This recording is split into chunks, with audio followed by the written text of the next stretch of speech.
and I work on the CERN cloud team. I'm also a co-reviewer in OpenStack Magnum, which I'll talk to you about. And OpenStack Magnum is the OpenStack service on which the CERN container service is based on. So Magnum is an OpenStack API service that allows you to create container clusters, and it deeply integrates with OpenStack. So you can use your keystone credentials. You can choose a cluster type. I will explain later the cluster types. And then you have a multi-tenancy, so you have isolated private networks. And you can easily create new clusters and have advanced features like multi-master and advanced configuration for integration with OpenStack to allow Docker or Kubernetes to create resources on OpenStack. So the terminology of Magnum is that we have this concept that is called COE, it's Container Orchestration Engine. At the moment, we support 4, and I think we miss only 1 that are actually known, Nobad. So we support Kubernetes, Docker Swarm, the previous Swarm, and the new Swarm, which is the Swarm mode, Mesos, with the Marathon API on top, and DCOS. DCOS is still a bit experimental, but there are teams, I think, in some telecom company in Asia that are developing it, and they contributed back. So what is a Magnum cluster? A Magnum cluster is just a resource in Magnum that we use it internally, but what actually is in real OpenStack resources, it's compute instances, either physical servers with Ironic or virtual machines just with Nova, and Neutron networks, security groups with Neutron, Cinder volumes for persistent data and for extending the capacity of the nodes, and other resources like load balancers. For example, if you want to have a load balancer for your cluster, or if you want to have a load balancer for the application that you run in the cluster. And all of that are orchestrating using HIT, which is half cut on the bottom. But we also have a modular design. So a lot of people in the Magnum community were complaining that they don't want to use HIT, or HIT is complicated and it doesn't work well for them. So we did an abstraction that is called cluster driver. So if someone wants to use, for example, Ansible or Puppet to orchestrate everything and make this abstraction compatible with Magnum, HIT is not like a mandatory feature. He can do it. I think one team in France was experimenting, but they didn't contribute back anything so far. So the container cluster that I mentioned in Magnum is where your container is running, in these physical machines or virtual machines. Magnum focuses mostly on lifecycle operations of the clusters. So we don't interact directly with your containers or your applications. We focus on lifecycle operations, which is the trivial ones where scale up or scale down, either for master nodes, either for worker nodes. And for master, for example, you can scale the number of machines, but we are also investigating how to scale a flavor. So you have a master, only one master with 2 cores, but your cluster is growing and you have more demand because the value store, the data store that's running on the master is hammered, or the controllers are highly loaded, and you want to add 2 cores or go to 4 or 8 cores. We're investigating how to scale up a flavor. The feature that we're currently working, and it's one of the most important ones, is how to do an upgrade of the cluster. So far, we were using Magnum, at least at CERN, for short-living services. So, for example, we have many groups that do data analysis. So they were creating a cluster, they were using it for a couple of weeks or a month, and then they were destroying it, and they were storing the data already elsewhere in dedicated file systems. And another lifecycle operation we're looking on is how to do a node heal or replace. For example, you messed the configuration yourself in the node, or some application that was running there was overloaded and make some components crash. So if you have a cloud-native application that runs on containers, you shouldn't care about the node. the node should be just an extra resource on your cluster. So what we're going to do is just delete that node and replace it and bring back the cluster in the same state. Essentially, Magnum clusters are self-contained clusters that each cluster has its own monitoring, its own data store, and it creates additional resources, for example, cinder volumes and load balancers that I mentioned, and also offers central logging. So when you create a Magnum cluster, you also have either if it's Kubernetes or if it's Docker Swarm, you get a Prometheus instance with a CAdvisor and node exporter running on every node, collecting data, accumulating the data in Prometheus, and then you have a Grafana dashboard so you can see them. Prometheus, which is a very well-known monitoring system, also allows you to configure it to push your monitoring data to your central monitoring. For example, at CERN and also in many other organizations, they have also a monitoring service which has probably Elasticsearch or InfluxDB or some other database, and they offer some dashboards where they project all these metrics. So it's able to configure Magnum to tell Prometheus, okay, push all the data there, and you might don't want to use the self-contained dashboard. So this is what we're also working on. As I said, Magnum does not create containers. The user creates containers. Magnum creates only the cluster and the resources that you want to use to deploy your containers.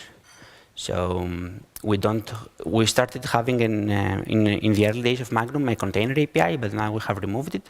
So as soon as you have your cluster created, as I will show you later, with one command you can get your credentials and configure your local client, which could be either Docker, kubectl, DCS, or the Marathon API, and you can use it directly to talk to your cluster. You don't interact with Keystone or any other OpenStack service. This diagram is a bit heavy, but what I want to see here is to make the distinction that initially the user on the right creates a cluster, and the right box, let's say, is the Magnum service, which is the API and the controller and all the orchestration components of OpenStack. And then it creates the cluster, which is the left box. And after the cluster creation is complete, the user goes on the left and uses the dedicated APIs and dedicated clients. It doesn't interact with Magnum again, so there is no overhead between Kubernetes. So if you're used to using Kubernetes on the Google Compute engine or somewhere else in another cloud provider, with OpenStack and Magnum, you get the same experience. You get a Kubernetes or Docker Swarm or Mesos cluster, and you just talk directly to that. There is no something else and something new to learn. So based on Magnum, we run a container service, and I will talk about some use cases and some experiments we did at CERN. So first, what is CERN? It's the obligatory globe and part of the accelerator. It's a European organization for nuclear research. It was founded in 1954, and it has 22 member states, but over 20 more contributing states, for example, the US and Japan and others. And CERN's mission is fundamental research. It started for particle physics, but now it's expanding also to medicine and elsewhere. And this is our OpenStack infrastructure. And this screenshot was taken this morning. So we recently reached almost 300,000 cores. We created so far over 5 million VMs. And we have 32,000 VMs running. Also, as you can see, we have also 83 Magnum clusters. These clusters have over 500 nodes. So over these 32,000, half a thousand is created by Magnum. So what are we how are we using the CERN container service, and what are the use cases? The biggest use case at CERN, with a large difference, is batch processing. So at the moment, we have a system called HT Condor, where users from different experiments from all over the world, they're submitting jobs in this batch system, and this system schedules jobs, and they're executing, and you also have priorities to execute the jobs. So we're also investigating how to leverage Kubernetes, or even federate multiple Kubernetes clusters to do batch processing and use the jobs concept that Kubernetes has. Another very popular is, of course, end-user analysis, which is the one that I mentioned previously, that some experiments, they create a cluster for 2 weeks or 1 month, and they do analysis. And there are some other groups that offer a service to the physicists of their group. So they have Jupyter notebooks, and they have deployed Jupyter Hub, where physicists can go and do interactive analysis with their browser, either in Python or in R. And each instance, each notebook that runs, it's run in its own container. And behind there is a Docker Swarm or Kubernetes. I think they started by using Docker Swarm, but now they moved to Kubernetes. It was their choice. And we also are investigating solutions as for machine learning with TensorFlow or Keras, which are run very easily in Swarm mode or Kubernetes. We, the cloud team, and the IT department, we use it for infrastructure management. So we have it for data movement. So a job is to copy some data from one place to another, or from a tape to some disk. So that runs in a container. It executes a job, and then the container is deleted. For trivial things like web server or applications. And we also use it for the most popular in the IT department is to create GitLab runners. So if you want to build documentation and packages, and we do this with a Swarm cluster. So the GitLab instance talks to the Swarm cluster, creates a GitLab runner, it executes the job, and then the container is deleting. Something else that we look into is to run OpenStack. Actually, Magnum's mission is not to run OpenStack, but at the moment, most of the services that we have in OpenStack run on OpenStack. So we have some physical machines to bootstrap the operation. For example, Keystone, you must start from somewhere. You must have a physical machine or even a VM, but not managed by OpenStack. And then you start to grow the service. So most of the service, including Keystone, the Cinder, the Nova APIs, the Cinder controllers and APIs, Magnum, and Neutron, they all run in VMs on OpenStack. So what we could do is also run some services on Kubernetes on Magnum. A colleague of mine tried Horizon for some time, and he managed to deploy it in a few days in Horizon. So we run Horizon on Kubernetes, but just for testing at the moment. It's not in the production Horizon that users see. And this is the timeline of our service. So we started investigating at 2015. I actually joined early 2016, where the pilot was deployed. And then we did some iteration with some very excited users that were physicists, and they were giving constant feedback for new feature requests, and they're discovering a lot of bugs that we fortunately fixed now. And then late 2016, we opened it as a production service in all CERN users.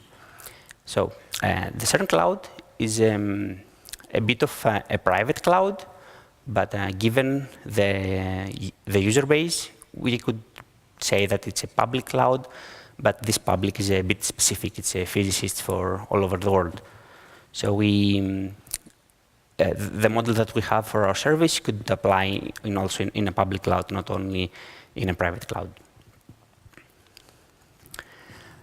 Now I will demonstrate you. I will show you how we use specifically Magnum and what the users see. So when a new user asks for access to the cloud and immediately has access to the container service, so he will initially do this command. He will execute this command, Magnum cluster template list. So he will see what kind of cluster types we have available. So we have 7 configurations, 2 for Swarm, Kubernetes, and Mesos. One is single master, and the other is HA, but the HA is experimental in our service. And for DCS, we have only with single master. And then this is all what it takes for a user to create a cluster and run a service or a container or a deployment or a pod or whatever he wants. So he will do Magnum cluster create with a cluster template that is selected, and these numbers and figures are true actually. So if he asks for 100 nodes, it will take less than 5 minutes, and then he will do cluster list, and then he will see that the cluster is complete. And with the one command that I mentioned before, with Magnum cluster config, he will configure his local client of Docker or Kubernetes to use the appropriate TLS certificates and point to the right host names or IPs. And then from then on, he will start using Docker or Kubernetes as he would do in any Kubernetes or Docker deployment, nothing specific for OpenStack. So Magnum is a new service. Now it's a bit, let's say, 1.5 years old, so we needed to do some benchmarks. So the benchmarks were twofold. One is to benchmark the Magnum service, if it crashes or if it works, and how well it scales. And the second set of benchmarks was to test the resources that are created. Are they configured correctly? Do they scale? Because if you run it in a box or in a deployment with 3 nodes, and you create a cluster and you run an Nginx server, okay, it might run well, but how does it scale in a real application, in a bigger scale? And we also wanted to measure how fast you can get a container cluster, to measure the stability, and then we tried to benchmark how fast you can create an application in that cluster.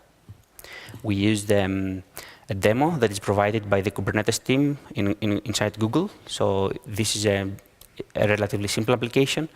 It's just an Nginx server serving a static file, and then they try to load it with many containers that are load bots, and they create 1,000 requests per minute. So they just hammer that server. So that could be an end user analysis for that would work very similarly. And we also used an OpenStack project called Rally to measure the performance of cluster creation and container creation. We do the experiment in 2 data centers. One is our data center in a testing environment that we had for a couple of weeks. And the other test was executed at the Cloud Native Compute Foundation in Las Vegas in collaboration with IBM and Rackspace. So at CERN, we had 240 hypervisors available with 32 cores and 64 gigabytes of RAM with 10 gigabit links. And for container storage, we were using SF instance that we have. And Magnum and Heat was set it up in dedicated controllers, 3 each. And these controllers, as I mentioned, are OpenStack VMs. And at CERN, we have a bit of a special infrastructure. So we have a flat network for our VMs, so we didn't test the creation of private networks.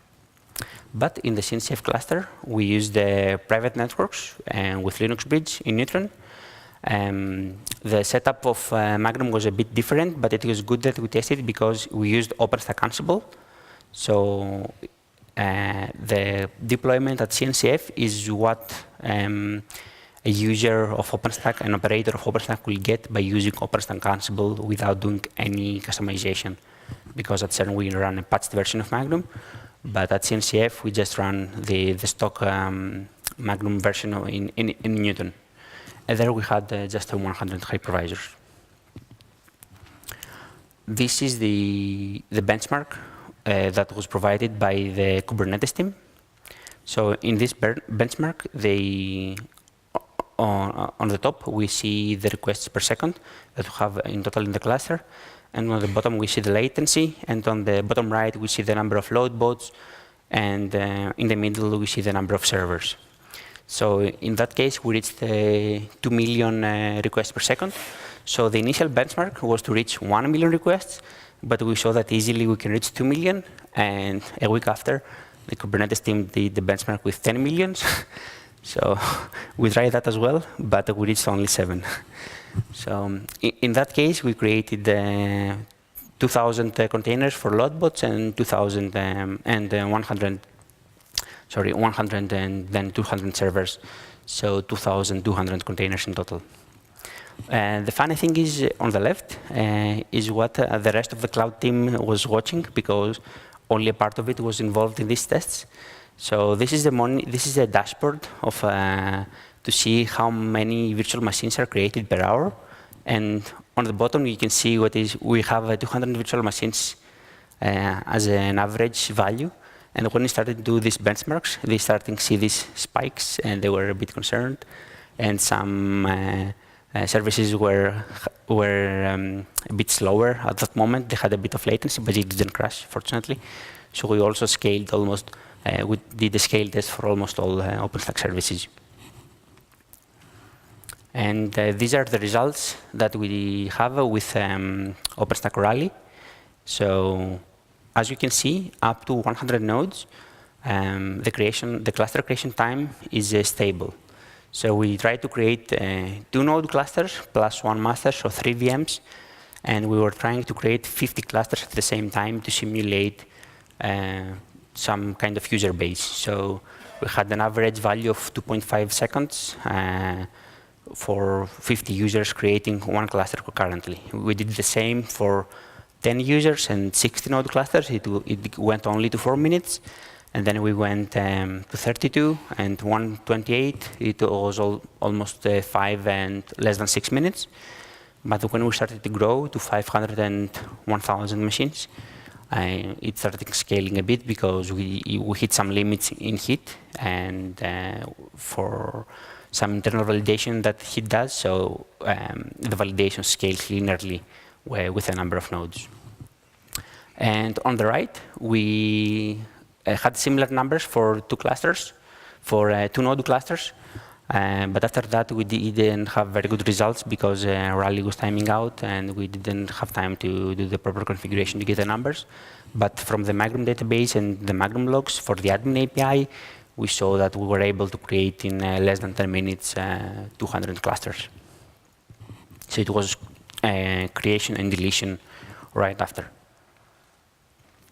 And I will talk for the feature that me and the rest of the cloud team at CERN working for cluster upgrades, because we have users that are running some services, and they complain that when they want to go to a new service, they must delete the cluster and recreate.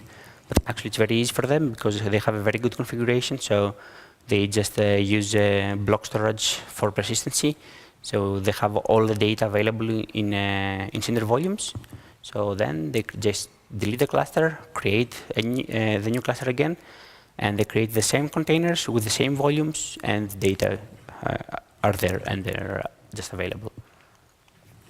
So we will do the implementation of cluster upgrades in 2 phases. We started directly to phase 2 a few months ago, but we tried to cover most cases and all the corner cases. But if you are into software development, you will see that you will not get it right in the first time. So we just spent a lot of time in designing, and then we did the step back and decided to go, let's do phase 1, a very simple API and very simple operation. And then we will iterate based on user feedback. So in phase 1, we will add just the API, where the user will be able to issue upgrade commands. And we will do a server rebuild with on Nova. So we'll just provide the new image with updated packages, and it will rebuild the server, keeping the same host names, same IPs, and it will apply the same configuration. So if you have a proper application running in containers, the application won't notice the difference, and it will continue to running without any interruption. The only arguments that the user will pass will be the ID or the name of the new image in the image service of OpenStack, or the version of Kubernetes or Docker or Mesos. The only change that we are going to do, so these are developer-facing changes. The operator or the user won't notice all this, is to have a persistent volume, again with Cinder, and to store the Kubernetes data store, and for the legacy swarm, which is etcd. And for the new version of Swarm, which is Swarm mode, they have also data store, of course, which is in varlib docker swarm. So we will just mount that directory in volume, or for Mesos or DCS, which is Zookeeper, which holds the state of the cluster. So what the operator will see. So if you here might be an operator or you pass the message in your operations team. The only change that the operator will need to do is just update in Glance, in the image service, the new operating system image. In our case, it's usually Fedora Atomic or CoreOS, and then notify the user that an upgrade is available, and the user will operate the upgrade. So this is exactly the workflow that the Google Container Engine does. So we thought that if we do something similar, it must be pretty good. So for minor versions, it is guaranteed that only the image will change and nothing else must be passed. But for major versions, for example, if you go for Kubernetes 1.5 to 1.6, and Kubernetes has some breaking changes, you might also need to change some configuration inside the machines. We haven't gone there yet, but as I said, we did a step back and we will try to solve the easy solution first. So what the user will do, and see, okay, some letters are cut there. So this is from the user perspective. He will get an email from the cloud team that an upgrade is available, and then he will do two commands. One to update the masters, and one to update the nodes. It's exactly what's happening in the Google Container Engine as well. So the first command will just upgrade the master, and it will keep the same data store, as I said, which will be mounted in a Cinder volume. And then the control plane of the cluster will be upgraded, and then it will issue one more command to upgrade the nodes, and all nodes will run the new Kubernetes version. Of course, this will come with similar benchmarks that we did. We're already in touch with the CNCF team, and they will provide us again resources. And if you have new hardware and the physicists allow us, we will do the same experiment at CERN as well. This is from an older and a bit of a different context slide that we had, that I did in a Docker meetup about Magnum again. And these are some nodes that I wanted to mention here, because what is to move your workflows from normal operations to containerize the workloads. So containers don't solve all the problems. So you will have the same exact problems, but containers will give you more agility, and it make it easier to change it. So the mindset is a bit different, and the workflows are a bit different, but the problems are the same. So it's easier to control versions and control what you have in your data center, and it's easier to monitor what kind of software goes inside your data center. For example, we have a Linux team and a security team in our IT department. They are concerned that no software must go inside the data center that's not coming from our repos. And our repos means in the new container world also a container registry. And they want to monitor what software is running. So in the VM or physical machines world, we have Puppet, and the security team monitors with Puppet what software is running in all nodes, and if they are patched and if they're updated. Because if it's a front-facing service, for example, OpenSSL is an excuse to not be updated. So we are investigating how to integrate these two tools, which are very useful. And since this is a container talk, I thought it's very good to mention them. So one is Atomic Scan, which is provided by the Fedora Atomic team and CentOS Atomic team, which we are working very closely. And the second one is CoreOS Claire. So if you use CoreOS, you should also use this tool to monitor that there are no vulnerabilities in your container images. And what we try to do is, at CERN, is to have a golden image, which is the CentOS 7 image with some additional packages. So it's called CERN CentOS 7 image. So just advise that it's highly recommended that you should base all your container images in our golden image. In that case, that's an example of Alpine something. In our case, it would be CC7. Some final comments to just clear for whom is Magnum and what Magnum does. So what do you need to run Magnum initially? If you have an existing OpenStack deployment, you need the standard OpenStack services, which are Keystone, Glance, Nova, Neutron, and Cinder, and the only additional service is Heat. So if you have Heat, it's very simple to install Magnum. It's just two processes that run, the API and the conductor. And If you don't have heat, but you have all the other services, which is highly probable, there's high probability that you already have. Heat is a stable enough service. We did a few iterations with the heat team, and it scales easily. So if you even starting to have large numbers of clusters or large number of stacks, it scales very easily for HA deployments. A new OpenStack deployment will need, of course, the same services that I mentioned, plus heat. And there are also 4 more optional services. You can use Barbican to store certificates, and you can use Ironic to provision physical machines, or Octavia to have load balancers. And what is the target audience of Magnum? So Magnum deploys containers on OpenStack. It doesn't deploy OpenStack on containers. That's a very clear distinction. And so Magnum is targeted for teams that want to manage a few clusters, not just 1 or 2. And it's targeted for also private and public clouds that you have many users and you want to monitor centrally and collect centrally the logging and manage all the clusters centrally. And with these tools that I mentioned, you can also manage you can monitor what software is running on all the clusters.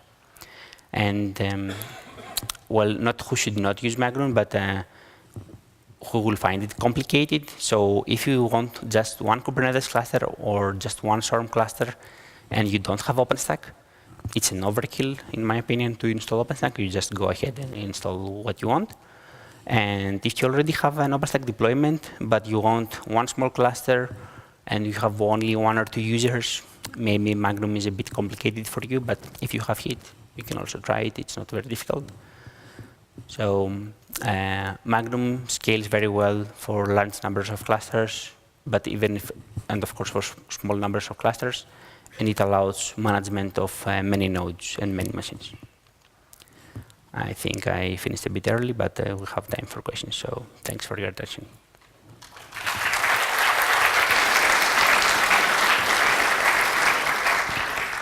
Okay, thank you. Any questions?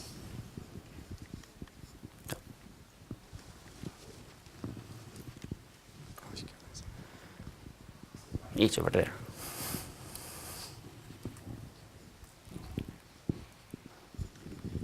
In your tests, you were using Flannel when you rolled out to the Kubernetes cluster, right? Yes. Are you also working with the Courier project to get the VMs and containers on the same neutral networks? We try to create a flavor of Kubernetes that supports Courier. The only specific thing that is required by Courier for Kubernetes specifically is that you need trunk ports in Neutron, and Heat at the moment doesn't support trunk ports, so we try to do a bit modified version of the current Kubernetes driver that we have and integrate it with Courier. So it's not there, but we try to do it. But that's of course for users that want to have neutral networking in their containers. Second short question, when you start a container cluster, is it possible to use that already when it's not, let's say you start 100 nodes, can you already begin to use it when it has 20 nodes deployed, or is that not possible? Okay, in practice it's possible, but Magnum won't tell you that the cluster is ready. But if you monitor what is being created, so you will see that the master goes up first. And as soon as you have the first nodes registered, you can start creating applications. What we don't have at the moment is the possibility to fetch all the credentials that you need to contact the cluster. So if you want to talk to the cluster, you must log into the master or do the configuration yourself. So it will be working. So yep, that's a cool feature I didn't thought about. And last question, can you update the cluster? I mean, you showed how to update the image of the master and the nodes, but can you grow a cluster? Yes, you can scale a cluster to, that's supported since Newton. So not Mitaka. So since Mitaka, it is able to just do Magnum cluster update your cluster and then do node count equals to what you want. So it's possible. Thank you.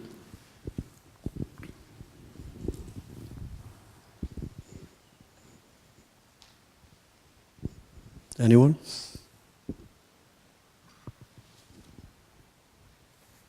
Okay, thank you. Thank you.